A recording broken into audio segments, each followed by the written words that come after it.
É noite. Você está deitado na cama, o celular na mão, rolando uma tela que não para. Não tem nada específico que você está procurando. Você só está rolando. Um vídeo aqui. Uma foto ali. Uma notícia que não muda absolutamente nada na sua vida. E de repente você olha pro teto e sente aquela coisa. Aquela pressão surda no peito que não tem nome certo. Uma espécie de culpa que você não consegue articular direito. Você sabe que deveria estar dormindo. Sabe que amanhã vai acordar no limite. Sabe que tinha coisas importantes que ficaram para depois mais uma vez. Mas você continua. Mais um scroll. Mais um vídeo.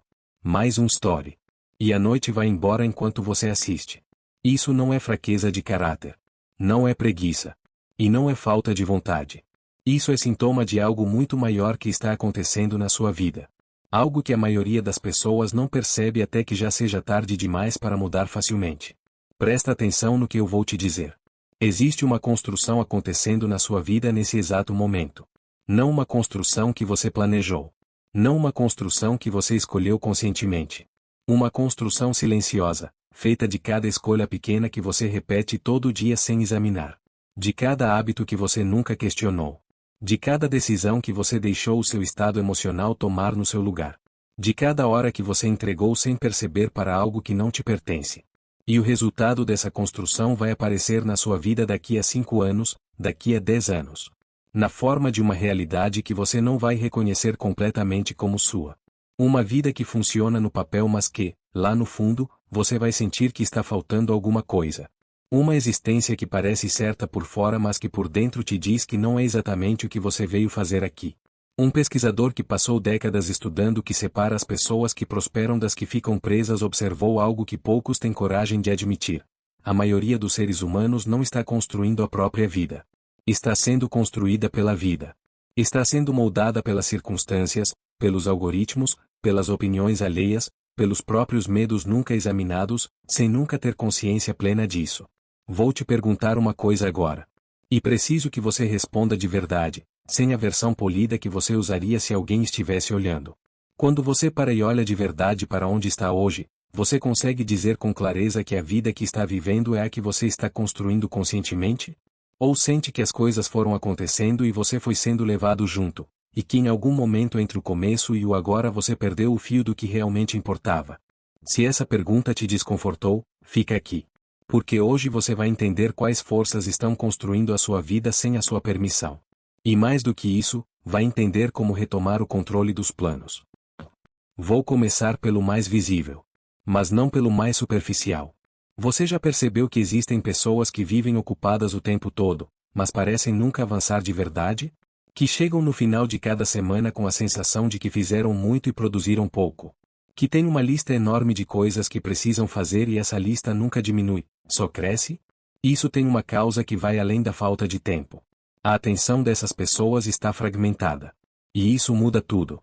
A sua atenção não é só o que você está olhando. É o canal pelo qual a sua energia flui. É o que determina onde o seu esforço vai chegar. E quando esse canal está partido em pedaços, distribuído em dezenas de estímulos ao longo do dia, a energia não chega a lugar nenhum com força suficiente para criar resultado real. Pensa comigo. Imagine uma mangueira com 10 furos. Você abre a torneira e a água entra. Mas ela escapa em todas as direções antes de chegar onde você precisava. Você pode abrir a torneira na força máxima que a situação não muda. A água continua escapando pelos furos. É exatamente isso que acontece com a sua energia mental quando a sua atenção está fragmentada. E o problema não é só o celular. Embora o celular seja o instrumento mais visível disso. Existe uma indústria inteira construída para capturar a sua atenção e não devolvê-la. Não estou sendo dramático. Isso é um modelo de negócio.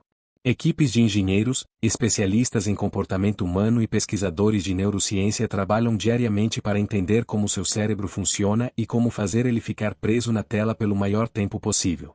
Cada notificação foi calculada. Cada elemento visual foi testado. Cada intervalo de tempo foi otimizado. O seu cérebro foi moldado ao longo de milhares de anos para buscar recompensas rápidas. E cada notificação que aparece no celular dá ao seu cérebro uma micropitada de dopamina. Pequena, mas suficiente para criar um padrão. O cérebro aprende que aquele estímulo gera recompensa e passa a buscá-lo mesmo quando você não está com o celular na mão. Você está no meio de uma tarefa importante e de repente sente uma coceira mental, uma vontade de checar alguma coisa, sem nem saber o que exatamente. Isso não é fraqueza sua. É o seu cérebro seguindo um padrão que foi construído nele com precisão. Um filósofo que viveu há mais de 2000 anos, numa época em que não existia nenhum dos ladrões modernos de atenção, já escrevia algo que parece ter sido feito para hoje. O tempo que não é protegido vai ser consumido por outros. Sempre. Sem exceção. E ele não estava falando de ladrões que entram pela janela.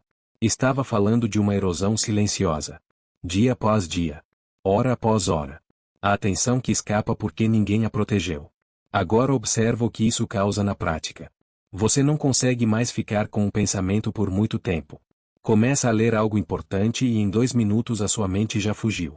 Senta para trabalhar em algo que importa e antes de perceber está checando alguma coisa sem saber por quê.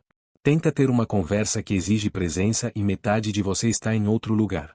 A capacidade de pensar de verdade, de se sentar com um problema até encontrar uma solução real, essa capacidade está desaparecendo. Não porque você ficou mais limitado, mas porque o ambiente em que você vive foi construído para impedir que você pense.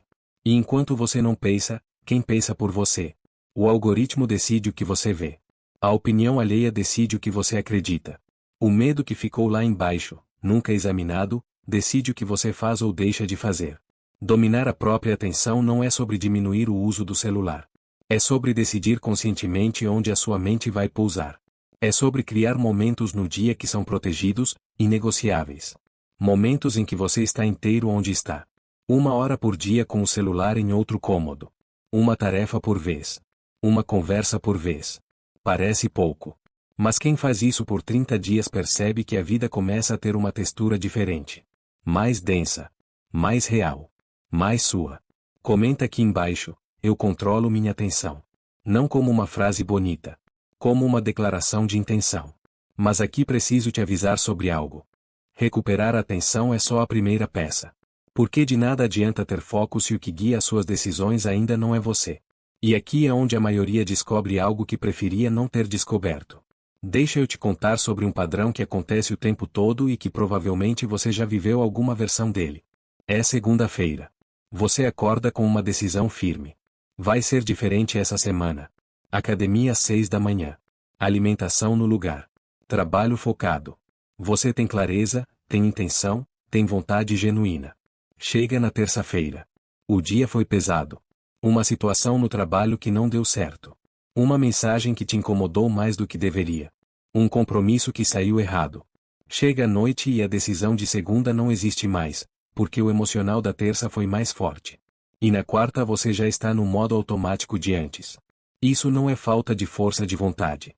Isso é o resultado de tentar usar a emoção como guia quando a emoção foi feita para sentir, não para decidir. A emoção é uma motorista péssima.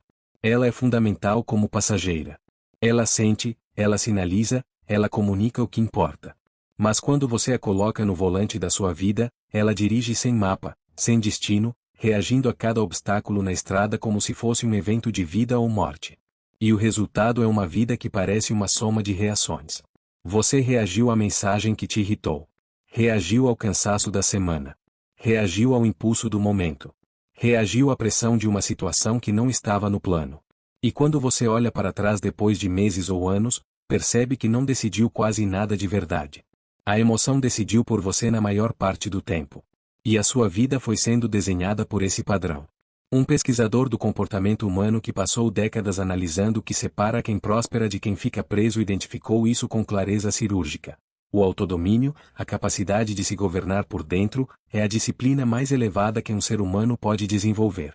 E quem não aprende a se governar vai ser governado por outra coisa. Pela emoção do momento. Pelo medo que ninguém examinou. Pela pressão de quem está ao redor. Agora observa como esse padrão aparece no cotidiano. Você está cansado. A emoção diz, fica no sofá, começa amanhã. E você obedece. Você está frustrado com algo que não avançou. A emoção diz, para, isso não é para você. E você começa a duvidar de si mesmo. Alguém te criticou. A emoção diz, responde agora, mostra quem você é. E você vai lá e faz algo que vai custar caro depois, quando o emocional já tiver passado e a razão tiver voltado. E o problema não é que você sente essas coisas. O problema é que você não tem nada mais sólido do que o estado emocional do momento para te guiar quando elas aparecem. Aqui está o conceito que vai fazer diferença se você entender de verdade. Princípios são decisões tomadas antes da tempestade. Não no meio da crise. Não no pico da emoção. Antes. Quando você está calmo, lúcido, inteiro. Você senta e decide: o que eu faço quando o cansaço aparecer? O que eu faço quando a frustração bater? O que eu faço quando o impulso grita mais alto do que a razão? Essas respostas precisam estar prontas antes que as situações apareçam. Um filósofo que nasceu escravo, que viveu uma das existências mais duras que se pode imaginar, e que mesmo assim desenvolveu um pensamento que atravessou 2000 anos inteiro, escreveu algo simples e poderoso: primeiro decida quem você quer ser. Depois faça o que precisa fazer. Ele não estava falando de motivação. Estava falando de identidade construída antes das circunstâncias tentarem destruí-la. Quando você tem princípios claros, a textura da vida muda. Você para de negociar com a preguiça toda manhã. A decisão já foi tomada antes. Você para de se perguntar se vai ou não vai. Você vai. Não porque está com vontade, mas porque é quem você decidiu ser. Pensa na diferença na prática. Você tem o princípio de que não toma decisões financeiras importantes no mesmo dia em que recebe uma proposta? Então o vendedor mais habilidoso do mundo não vai te convencer na hora. Não importa o quanto a oferta pareça boa. O princípio já respondeu por você. Vai dormir, vai pensar, vai decidir depois. Você tem o princípio de que não discute coisas sérias quando está com raiva? Então a mensagem que chegou às 11 da noite vai esperar. A raiva pode estar gritando lá dentro. O princípio é mais forte que ela. E aqui está o benefício que a maioria não conta. Sabe por que você chega no final do dia exausto sem ter feito quase nada de valor real? Parte desse cansaço não vem do trabalho. Vem das microdecisões constantes. Vai ou não vai? Faz ou não faz? Agora ou depois? Fala ou não fala? Cada uma dessas escolhas pequenas consome energia mental. E quando você tem princípios claros, essas perguntas simplesmente deixam de existir. A energia que ia para essas negociações internas agora fica disponível para o que realmente importa. Comente aqui: eu tenho princípios claros. Diga isso como quem está assumindo um compromisso com quem você quer ser. Mas agora preciso te mostrar algo que está acontecendo em paralelo a tudo isso. Você pode ter atenção controlada e tomar decisões baseadas em princípios. E ainda assim estar construindo a coisa errada, no lugar errado, com o modelo errado. Porque a estrutura que você usa para transformar esforço em resultado pode estar te prendendo num teto que você nem sabe que existe. E esse teto vai te acompanhar a vida toda se você não percebê-lo agora. Você já parou para calcular quanto do que você constrói depende completamente da sua presença? Quando você está lá, existe. Quando você para, desaparece. Quando você fica doente, some. Quando você tira férias, cai. Quando você envelhece e o ritmo não é mais o mesmo, o que acontece com tudo que você construiu? Isso é o modelo mais limitado que existe. E a maioria das pessoas passa a vida inteira dentro dele sem nunca questionar se há outro caminho. Não estou dizendo que trabalhar é errado. Estou dizendo que trabalhar sem nunca criar algo que funcione além de você é como construir uma casa que só existe enquanto você a está construindo. No momento em que você para, ela desaparece junto. Vou ser direto sobre os números. Você tem 24 horas no dia. Dorme uma parte delas. Precisa de outras para necessidades básicas. Sobram talvez 10 horas realmente produtivas. E esse é o seu teto. Não importa o quanto você seja competente. Não importa o quanto se esforce. O tempo não estica. E trocar tempo por dinheiro significa que o seu resultado tem um limite físico que nenhum esforço vai ultrapassar. E o pior não é nem o teto. É a dependência que esse modelo cria. O mesmo pesquisador que mencionei antes observou isso de forma precisa. A maioria das pessoas está tão ocupada ganhando a vida que nunca para pensar em como construir riqueza. E há uma diferença enorme entre as duas coisas. Ganhar a vida é sobreviver. Construir riqueza é criar algo que funciona mesmo quando você não está presente. Uma alavanca é qualquer coisa que multiplica o resultado do seu esforço sem multiplicar o seu tempo. Vou te mostrar na prática com um exemplo simples. Imagine uma pessoa que conserta computadores. Ela cobra por hora de serviço. Para ganhar mais, precisa trabalhar mais horas. Existe um teto físico nisso. Agora imagina que essa mesma pessoa documenta as 10 falhas mais comuns que ela resolve no dia a dia e transforma isso num curso, num guia, numa série de conteúdos. Ela trabalha uma vez para criar esse material. Mas pode distribuí-lo para 100 pessoas, para 1000 pessoas, para 10.000 pessoas. Enquanto dorme. Enquanto está viajando. Enquanto está fazendo outra coisa. O esforço aconteceu uma vez. O resultado se multiplica no tempo. Isso é uma alavanca. Existem basicamente 3 tipos. O primeiro é a alavanca de conhecimento. Quanto mais raro e específico que você sabe, mais valioso você se torna. Um conhecimento profundo sobre um assunto que poucas pessoas dominam pode gerar oportunidades que parecem desproporcionais para quem está de fora. E diferente de um salário ou de um cargo, o conhecimento ninguém tira de você. É seu para sempre. O segundo é a alavanca de conteúdo. Um texto que você escreve hoje pode alcançar pessoas daqui a 3 anos. Um vídeo gravado essa semana pode ser o ponto de entrada de alguém que vai encontrá-lo 2 anos depois. Você cria uma vez. O alcance se multiplica no tempo sem que você precise estar presente para isso acontecer. O terceiro é a alavanca de ativos. Qualquer coisa que você possui e que gera valor independente da sua presença física. Um negócio que funciona com uma equipe. Um sistema que opera sem que você precise apertar cada botão. Algo que pertence a você e que trabalha mesmo quando você não está trabalhando. Mas aqui existe algo que a maioria não conta. Construir alavancas é difícil no curto prazo. Porque no curto prazo, trocar tempo por dinheiro parece mais seguro. O retorno é imediato e visível. Dá para contar. A alavanca, por outro lado, exige meses ou anos de esforço sem retorno visível.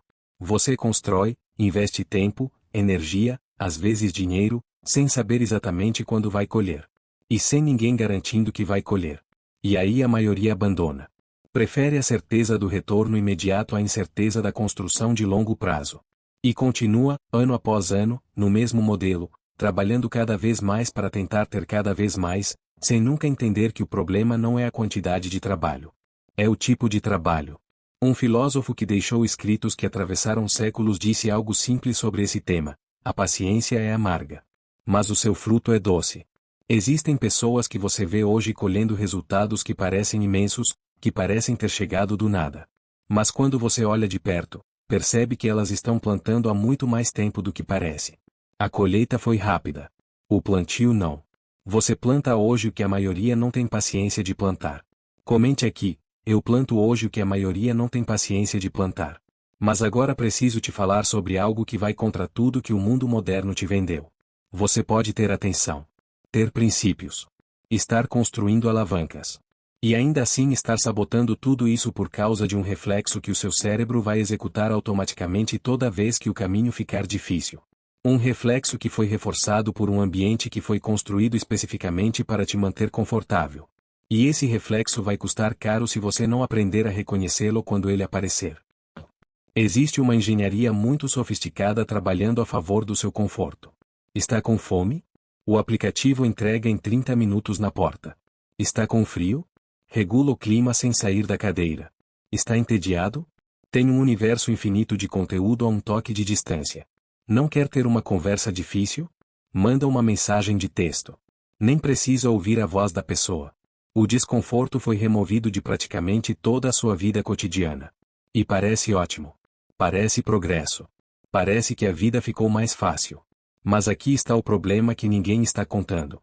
O desconforto não era só algo desagradável que você suportava. Era o ambiente no qual você crescia. Era a resistência que tornava você mais forte, mais resiliente, mais capaz de atravessar coisas difíceis sem desmoronar.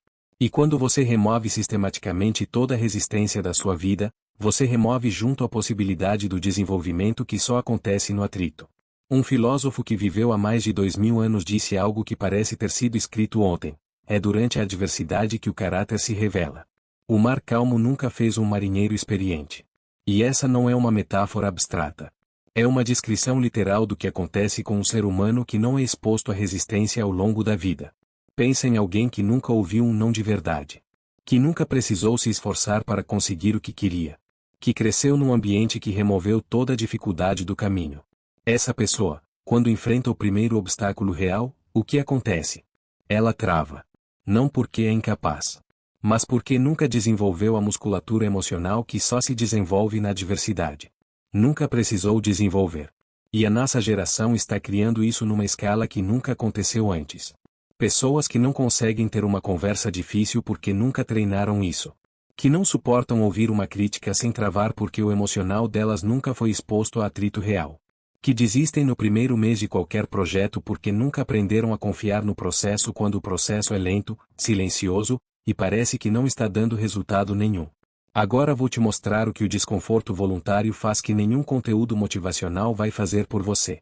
Quando você escolhe ir treinar num dia que está cansado, você não está só exercitando o corpo. Está provando para o seu sistema interno que você é mais forte do que o seu estado emocional do momento. Essa prova não é pequena. O seu cérebro registra isso. Constrói uma referência de que você é capaz de agir mesmo quando não está com vontade. E essa referência fica lá, disponível, nas próximas vezes que o conforto tentar te convencer do contrário. Quando você tem uma conversa que estava evitando há semanas, você não está só resolvendo um problema. Está expandindo o que você é capaz de enfrentar. Está ampliando o seu horizonte de coragem de uma forma que nenhuma leitura sobre coragem vai ampliar. Quando você escolhe trabalhar numa tarefa difícil em vez de abrir uma rede social, você não está só sendo produtivo. Está reconstruindo a sua relação com o esforço. Está revertendo, tijolo por tijolo, o padrão de fuga que foi sendo instalado no seu comportamento ao longo do tempo. O desconforto voluntário é a academia da identidade. E existe uma diferença enorme entre o desconforto que te assalta sem você pedir e o desconforto que você busca conscientemente. O primeiro te pega de surpresa e te coloca numa posição reativa. O segundo te coloca numa posição de escolha. E essa diferença muda completamente o que acontece dentro de você quando você atravessa. A pessoa que busca desconforto voluntário chega nas situações difíceis da vida com algo que a maioria não tem: familiaridade com o que dói. Ela já sabe como é atravessar algo que exige mais do que ela achava que tinha. Já sabe que o outro lado existe. Já construiu evidências concretas de que ela consegue chegar lá. A pessoa que foge de todo o desconforto chega nessas mesmas situações sem esse repertório. E aí precisa de muito mais tempo, de muito mais suporte, de muito mais energia para atravessar o que deveria ser só mais um obstáculo no caminho. Não estou dizendo que você precisa transformar a sua vida em sofrimento. Não é sobre isso. É sobre parar de fugir sistematicamente de tudo que é difícil. É sobre escolher, algumas vezes por dia, algumas vezes por semana, fazer algo que você preferia não fazer. Algo que exige de você. Algo que te coloca no limite do que você sabe que consegue e um pouco além disso. Acorda mais cedo do que precisaria. Faz a ligação que estava evitando há 2 semanas. Termina o projeto antes de abrir qualquer rede social. Vai treinar no dia que menos tem vontade. Tenha conversa que está engasgada há tempo demais. Cada vez que você escolhe o difícil no lugar do fácil, você está construindo algo dentro de você que nenhuma aula, nenhum livro, nenhum conteúdo vai conseguir construir do lado de fora. Comente aqui: eu faço coisas difíceis mesmo sem vontade. Mas agora preciso te falar sobre o último e o mais silencioso dos construtores da sua vida. Porque tudo que você aprendeu até aqui só vai funcionar se você for capaz de fazer uma coisa que a maioria das pessoas passa a vida inteira evitando: olhar de verdade para si mesmo. Essa é a parte mais difícil. Não porque é complicada de entender, mas porque exige algo que o ser humano aprendeu a evitar com muita habilidade ao longo da vida: honestidade radical consigo mesmo. Vou te fazer uma pergunta. E preciso que você responda de verdade, sem a versão polida que você usaria se alguém estivesse olhando. Você está avançando? Não no sentido de estar ocupado. Não no sentido de estar se esforçando. No sentido real. Quando você olha para onde estava há 1 ano e para onde está hoje, existe uma diferença concreta que você consegue apontar? Ou você está rodando em círculos com a sensação de que está se movendo, mas quando para e olha com honestidade, a paisagem ao redor não mudou muito? A maioria das pessoas não faz essa pergunta. Não porque não sabe que deveria, mas porque a resposta pode doer demais. É muito mais fácil continuar no piloto automático. Continuar repetindo os mesmos padrões. Continuar acreditando nas histórias que você conta para si mesmo sobre por que as coisas não avançaram. O mercado que está difícil. O momento que não é o certo. As pessoas ao redor que não apoiam. O tempo que nunca sobra. Essas coisas podem até ter alguma verdade nelas. Mas elas não são a razão principal. A razão mais profunda é que você nunca parou de verdade para olhar para a sua própria vida com a mesma honestidade que daria a um problema que precisasse resolver. Você olha para os seus resultados com os olhos de quem quer se proteger, não com os olhos de quem quer avançar. E essa diferença de postura determina tudo. Honestidade radical é olhar para um relacionamento de anos e admitir que ele te drena mais do que te nutre. É olhar para sua carreira e reconhecer que você está acomodado há mais tempo do que quer admitir, que parou de crescer, que o conforto do conhecido virou uma prisão disfarçada de estabilidade. É olhar para os seus hábitos e enxergar que o que você chama de merecido descanso já virou um padrão que está corroendo a sua capacidade de avançar. É olhar para os seus objetivos e descobrir que alguns deles nem são seus. São expectativas que você absorveu de outras pessoas em algum momento da vida e nunca parou para questionar se fazem sentido para quem você realmente é. Isso dói. Por isso quase ninguém faz. Mas aqui está o que acontece quando você não faz. Você chega em determinado ponto da vida, olha para trás, e percebe que passou anos investindo energia numa direção que nunca foi a sua. Que construiu coisas que não te pertencem de verdade. Que viveu uma versão da sua vida que foi sendo desenhada por outros, pelas expectativas externas, pelo piloto automático, enquanto a sua versão real esperava numa gaveta que nunca foi aberta. O pesquisador que passou décadas estudando o que separa as pessoas que prosperam das que ficam presas identificou algo muito claro: as pessoas que avançam de verdade não vivem no automático. Elas observam os próprios resultados com regularidade. Ajustam a direção quando necessário. Não por insegurança. Por inteligência. E existe uma prática simples que transforma tudo isso em algo concreto. Uma vez por semana, você para. 15, 20 minutos. E se pergunta com honestidade: o que funcionou essa semana? O que não funcionou? O que eu estou evitando encarar? O que eu precisaria mudar se quisesse realmente chegar onde digo que quero chegar? Uma vez por mês, você olha para o quadro maior. Estou avançando nos objetivos que realmente importam para mim? Estou vivendo de acordo com os valores que digo ter? Tem algo que eu sei que precisa mudar mas que continuo adiando porque é desconfortável demais encarar? E uma vez por ano, você faz a revisão grande. Quem eu era há um ano? Quem eu sou hoje? Estou satisfeito com essa distância? O que eu preciso mudar de forma mais profunda, não só ajustar nas bordas? E escreve. Isso não é opcional. A mente humana é especialista em distorcer o que não convém lembrar. Em esquecer seletivamente o que dói. Quando está escrito, não tem como fugir. Você olha para o que escreveu há 6 meses e não tem como negar se você avançou ou se está no mesmo lugar que estava antes. Clareza que está só na cabeça-mente para você. Clareza escrita não muda. Comente aqui: eu me vejo com honestidade. Agora eu preciso te dizer uma coisa que é simples demais para que a maioria acredite que é verdade. A sua vida daqui a 5 anos não vai ser resultado de um grande momento de virada. Não vai ser resultado de uma decisão épica que você vai tomar um dia desses quando finalmente estiver pronto. Vai ser resultado do que você está repetindo agora. Hoje. Amanhã. Na semana que vem. Nas escolhas pequenas que você faz em silêncio, quando ninguém está olhando, quando não tem plateia. Cada vez que você entrega a sua atenção sem questionar, você está construindo. Cada vez que você deixa a emoção do momento tomar uma decisão que deveria ser sua, você está construindo. Cada vez que você escolhe o conforto no lugar do que te faria crescer, você está construindo. Cada vez que você evita olhar com honestidade para sua própria vida, você está construindo. A questão nunca foi se algo está sendo construído. Algo sempre está sendo construído. A questão é quem está segurando os planos. Talvez esse vídeo tenha chegado para você num momento específico. Num momento em que você sente que a vida está passando rápido demais e que você está dando muito em troca de pouco. Que tem algo importante que ainda não começou. Que a versão de você que existe no futuro está esperando por decisões que só você pode tomar agora. Talvez não tenha sido por acaso. Se for isso, presta atenção no que eu vou te dizer. Não é tarde.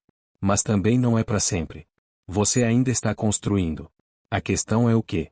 E essa resposta está nas escolhas que você vai fazer quando esse vídeo acabar. Não nas escolhas que você vai fazer um dia. Nas de hoje. A caneta ainda está na sua mão. E no próximo vídeo eu vou te mostrar o que está por trás de tudo isso.